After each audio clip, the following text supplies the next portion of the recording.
Get strong.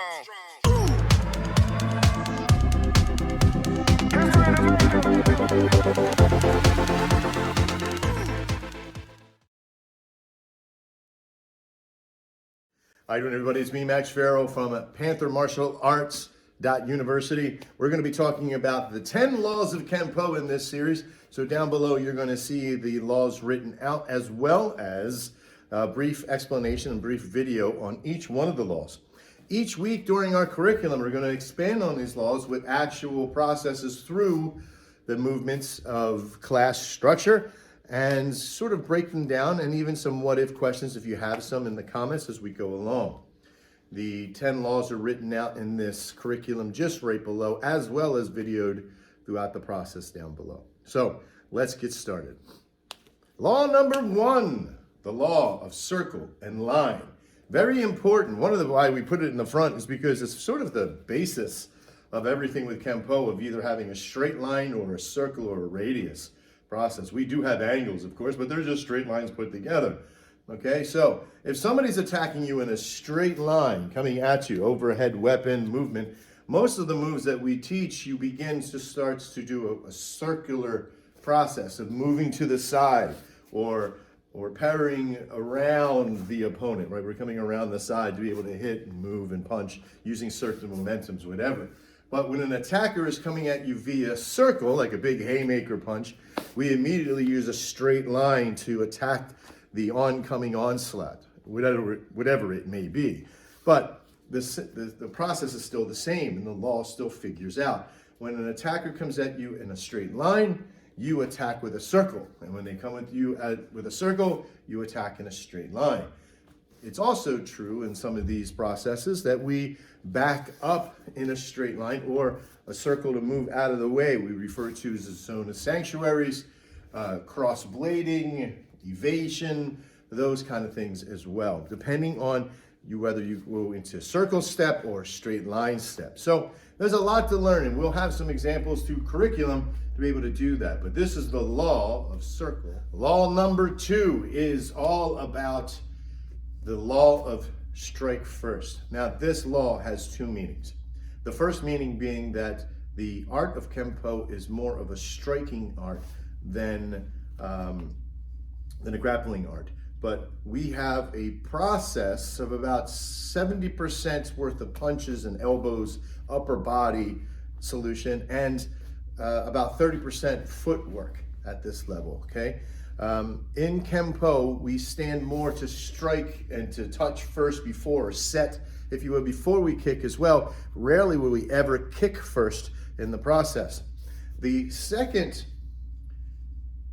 understanding of the law of strike first is that it's not about going out and just punching people because you don't like what they're saying, right? But if somebody's in the act of attacking you, either by tackle attempt or they're about to punch you, when I do what we refer to as block, and we'll talk about the law of no block later, but in this case, I'm hitting, I see the block, I see the punch coming, and I have to anticipate it or move it or accept it or grab it or hit it or block it or do something, but the act of blocking is not really a thing with us, and we'll talk about that more later.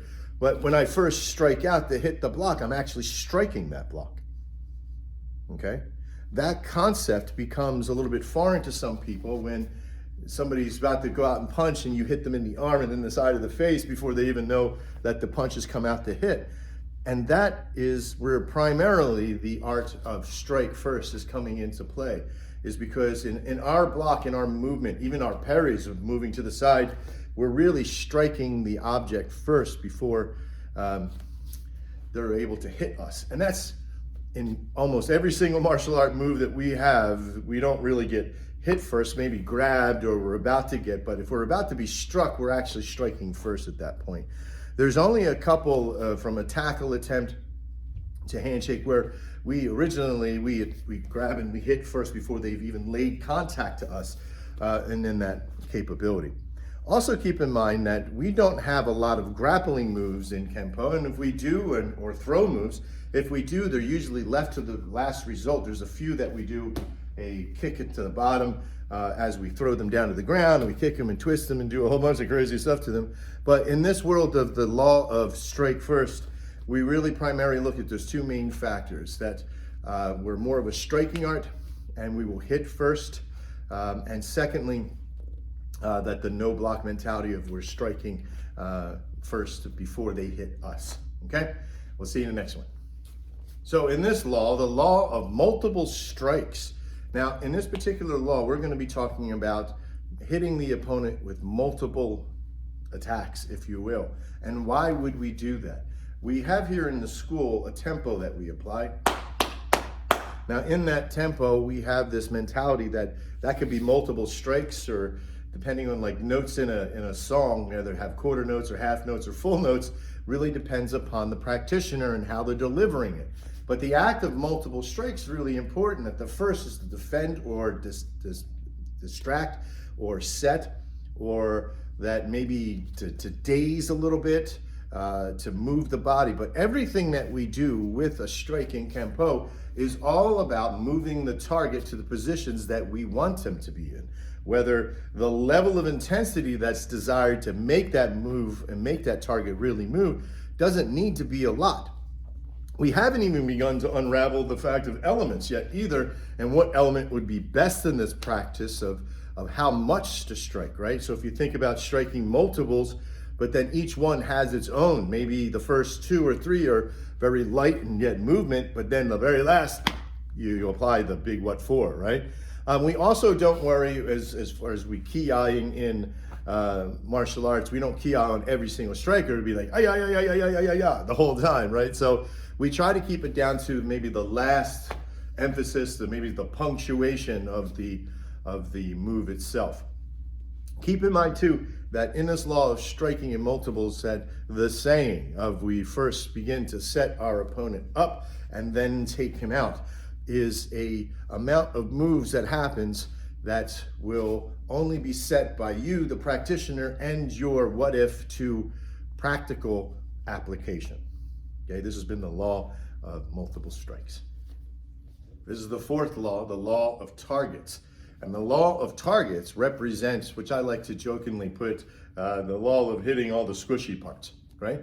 Now, in the law of targets, you're going to pick the targets when you're striking that are squishy and not to be able to break a fist, like punching through drywall on a wall, whether you're hitting a stud or just the outlet of the wall itself, right? The little thin sheetrock.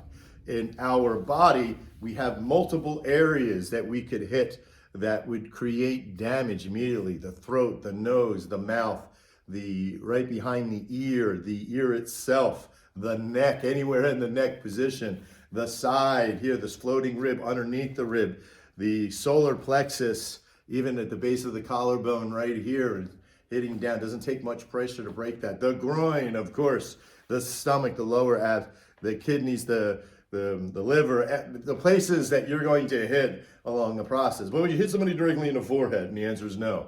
So the law of targets is knowing your target and what's going to do the damage to the process. When we start looking at locks and joints and levers and things like that, now we're going for the big bones to capture and move and lever and create fulcrums and torque. But the concept of the law of targets is all about striking the right areas at the right time, and how much pressure and how much strength actually comes in, as we talked in the previous video about the law of striking is multiple targets. The concept is how hard and how much you do is depend upon you, the practitioner, and how much you want to move that body. A squishy spot will do more damage with a lot more power, but it's also harder to get to in some cases. So you have to be kind of careful on how you plane in and how you deliver your punch and your hit. Okay, see you in the next one. The fifth law referred to as the law of kicking. And what we talked about, the law of striking, hitting the squishy spots, the law of kicking provides us with the mentality that kicking high and flashy and up requires you to have a tremendous amount of balance and agility. And in most cases, you're not going to be able to kick these really super high, flashy, reversing, inside spinning, back kick, crescent kick, whatever it might be. But the low pillared attacks, front snapping kicks and back snapping kicks and roundhouses to the ribs and crescent clearing, crescent kicks, small sweeps, these kind of things, always come into a factor of one very important element. and that is the ability to set it up. That's the big thing. If I'm gonna kick you now and my knee comes up, the practitioner that you're fighting is probably gonna see a kick coming. But having the hands up as you be able to kick, the mentality, how you focus it, where you put it at, how much you do is dependent upon you and your opponent's ability to be able to block both. Now, in most cases, from thrusting kicks to snapping kicks, wheel kicks, roundhouse, your element of setup always has something to do with the hands or the upper body or movement or backup at that point, cat stancing and that development. The way that we chamber them, the way that we develop them from point of origin is always very important as well. So with the law of kicking is to keeping in mind that we're never really going to come up and kick first, but it's always going to be part of a component that the higher you kick, the more balance and stability you need to have. But with the lower kicks that are available, they're more for breaking posture, legs, movements, ribs, that kind of stuff. And that's, again, another practitioner emphasis on what you want to have them do and how you want to move them in that process. All right, this has been the law of kicking. Number 6, one of my favorites, the law of no block. Now, in this concept, you have to kind of keep in mind that the world of I just blocked somebody's kick or punch that's coming up and hitting my arm is sort of a waste of energy at that point, just putting it out there to block it, right? Even though that we teach inward blocks, outward blocks, and all that kind of stuff. But I want you to realize one thing, that the concept is about striking the attack weapon that's coming at you, but shearing off and doing something else as I'm moving in to move the body into another process. When we begin to teach the fundamentals of doing a Chinese sword, inward block, outward block kind of mentality, we do have you stop in a space, but the concept is really lost and begins to progress into the advanced structures as we go up in belts.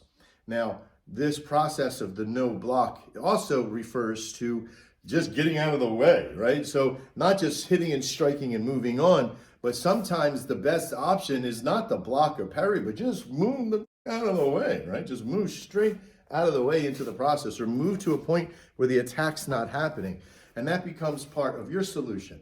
As you get closer to your opponent, the act of checking instead of blocking, right? Before the arm can come up, the hand comes up the process. Even we do a check with the foot, boom, you come up to that. So the kick goes to come up and you just push out like that. You're not even really striking at that point. And it's not even really a block, but a movement of a parry or a smother, if you will. We do a lot of smother blocks and traps. Levers and movements and traps, we have thousands of them in our system. But the act and the law of no blocking is one of my favorites because it makes you have to think where you have to be. And it's not just about sitting here and being pummeled and protecting yourself and blocking. I don't really like the word self-defense, but I find that in that self-defense move of just sitting here and being blocked, the law of no block fits right up my alley because I like to attack. All right, we'll see you in the next one. All right, this is the law of yielding and redirecting. Now, this one kind of has a little bit of, I guess, extra fat in it, right? Because there is a lot of solutions when we start to pin and move that we allow an attacker to still have access to us, but also about softly moving and parrying around. I don't need to slap somebody's hand if a punch is coming. It just needs to miss just a little bit. And all this parry is redirecting. If I'm stepping forward and their arm comes up to grab and I slightly move it to apply my attack, if you will.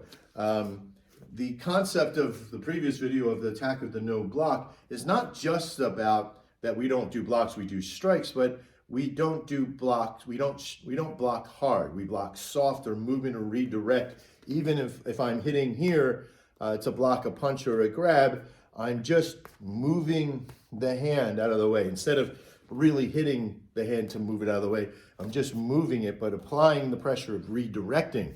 Sometimes we yield to the movement. Someone pushes our body backwards, but we allow the movement, that push, to come up to strike with the other hand and redirecting that power. We also apply some momentum as that hand comes up to push. We grab and we pull back with them, drawing them in as well to redirect. So there's this yin-yang movement from one side to the other, which is very important in Kenpo.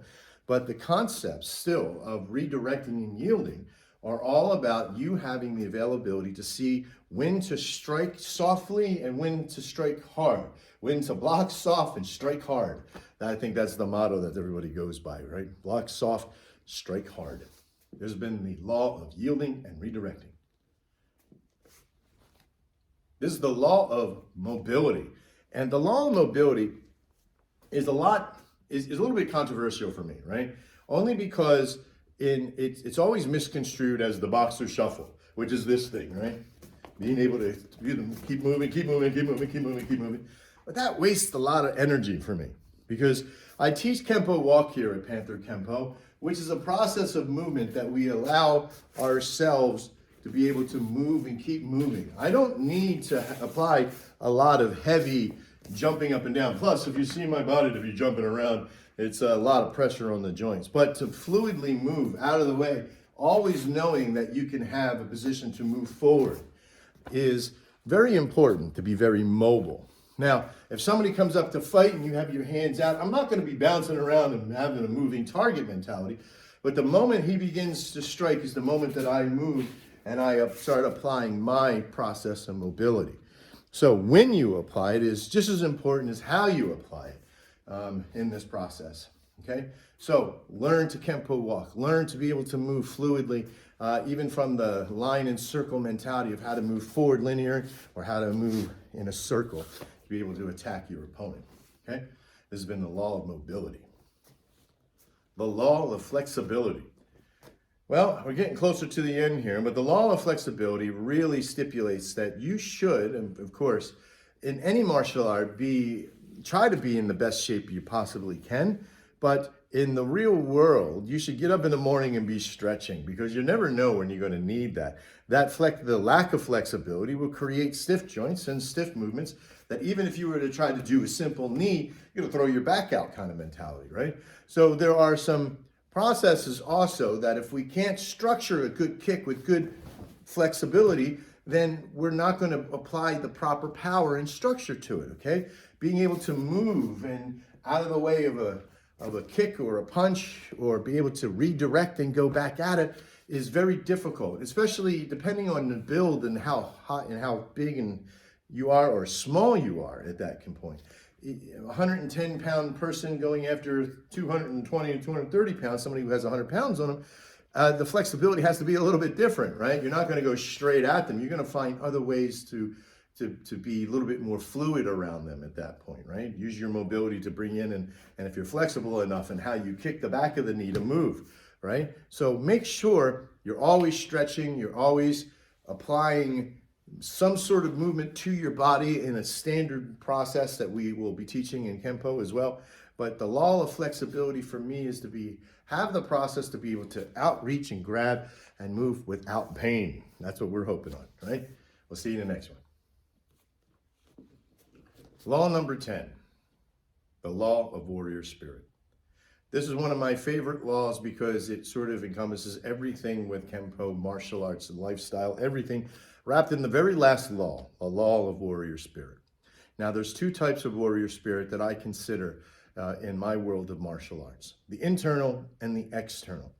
The internal of sound mind, meditating, being comfortable within your own soul, having the honor and the purity and the sense of everything that you have been studying internalized, that this is the way you live your life. I once told somebody that you're probably never going to go out there and fight another Kenpo practitioner, that especially if they studied here or anything probably in some of the series, you're probably never going to get out there and see that bravado if it's taught correctly, because they teach the warrior spirit to be internalized, to your best defense sometimes is just to back up and back away, or complete avoidance altogether. But when the time comes, my hands will bear me out. The second is the external warrior spirit. If you're going to be doing Kenpo and doing it at the level that you want to be formidable with, then you have to learn to take all that pent-up rage and expression and put it into your process. Being here nice and smiling, hey, I don't want to fight, is really not the external warrior. You're ready. And if you're ready at that point, you key out as you're ready, You give your intent. It doesn't have to be 1000% every single time, because you're going to have times that you have to be fluid. But the way and how you approach the warrior spirit externally is who you are.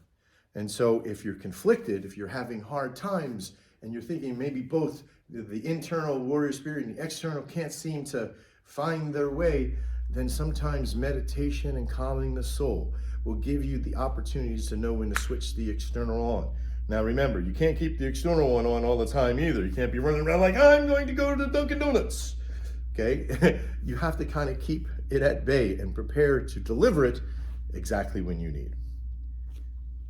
In conclusion, the 10 laws of Kenpo are not written in stone, but they have an opportunity for you to open many doors. Like there's tiny little keys that open all these doors. And when all the chakras of your doors are open with the laws of Kenpo, and it all leads to that warrior spirit, internal and external, and you can flow from one side to the other freely in between both processes, then I feel you have met your journey, not at an end, but really at the beginning. Getting your black belt isn't the end of your journey in martial arts, it's just the beginning. It means that you put all the travel knowledge together and how to go out there in the world and create even better people. Because it's not just about you that we're training anymore, it's about the people that you'll train through your life. And if we create you into that warrior spirit, internal, external, then you'll train others as well. I'm Max Farrow. This has been the 10 Laws of Kenpo. I hope you enjoyed it. We'll see you next time. And as always, live well. Be strong. Be